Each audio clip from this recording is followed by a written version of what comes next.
Hello, this is Big Al Rios with Screencast video number 2. I'm going to share my screen.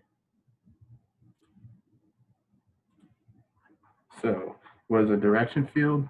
A direction field is a graph that shows the slope at all various different points. It looks something like this, where like each of these arrows is the slope at each point.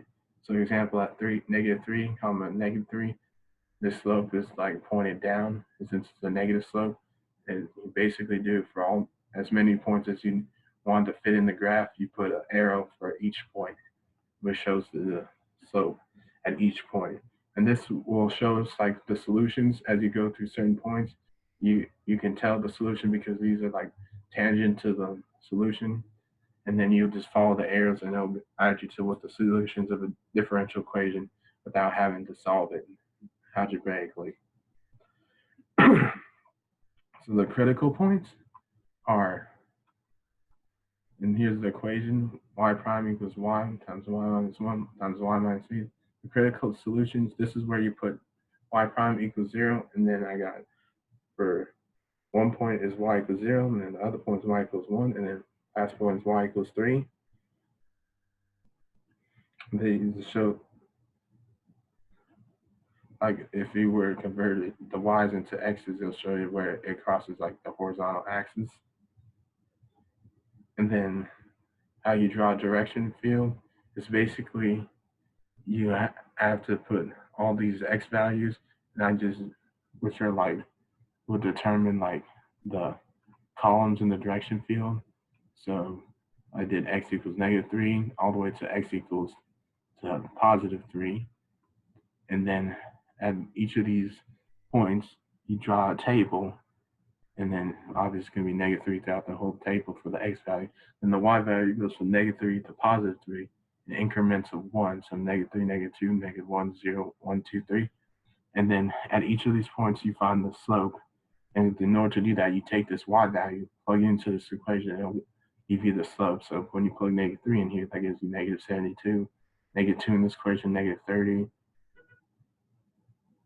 -1, -8, 0, 0, 1, and gives you 0, 2 gives you -2, 3 gives you 0. And so with these x and y values are the points. So at the point -3, you add a slope of -72. So what that looks like is you go -3, -3, then you have a slope of -72, and you follow that same pattern for the rest of them. So at the point -3, -2, you get a slope of -30 here, and then for -3, comma -1, slope of -8, and then the line to show how the slope looks. So if the slope is negative, it's pointing down, but if it's like a big negative slope, it's pointing almost vertical. As you can see, -72, -8, like -8 is more horizontal, and 0 slopes like this at -3, comma 0, that is basically horizontal. Same thing for -3, comma 1, and then for slopes like small negative slope is slightly pointing down, almost close to horizontal, like at -3, comma 2, and then -3, comma 3 is 0, so it's basically completely horizontal. And since the x value doesn't change throughout all these values, it means that you're gonna just basically like copy this y and y prime values for each of these tables.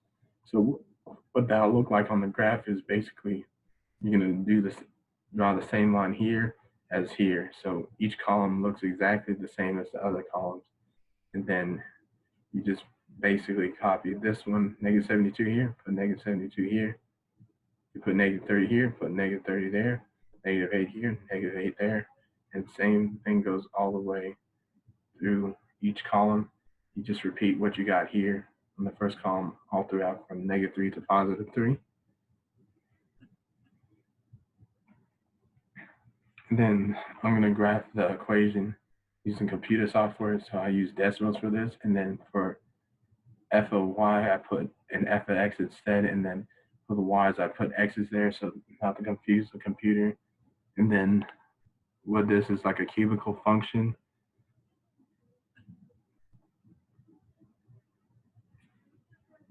And then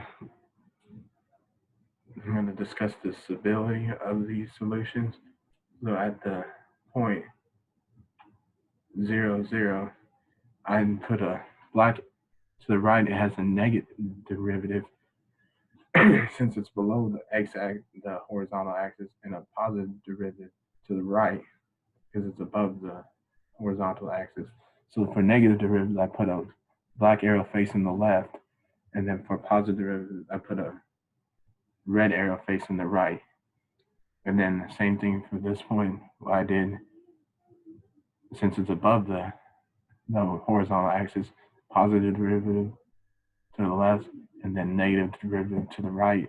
And this point here, 3, 0 has a negative derivative since it's below the horizontal axis, and then to the left, and then positive derivative to the right. And then the way these arrows face has a meaning. So with both arrows facing opposite directions away from the point, like diverging away from the point, that means this point is unstable. So this point over here is unstable. Then when they point directly to the point, that means that it is stable.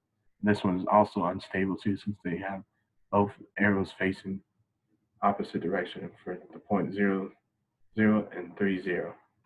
So those are both unstable. And then next I'm going to draw a sample solution, and each is between the critical solution, and discuss the limit behavior of the solution in each region. And then this is what happens as t approaches infinity and t approaches negative infinity. So for that, I drew this graph here, this, and then I discuss as you go from negative infinity to positive infinity. So as you go to negative infinity here, it approaches 3. As you go to positive infinity, it gets closer and closer to negative infinity. This one, it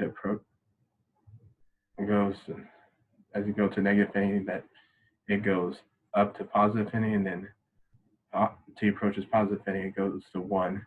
And then as t, this last point here, as t approaches negative infinity, it goes to 0. And then as it approaches positive infinity, it goes to negative infinity.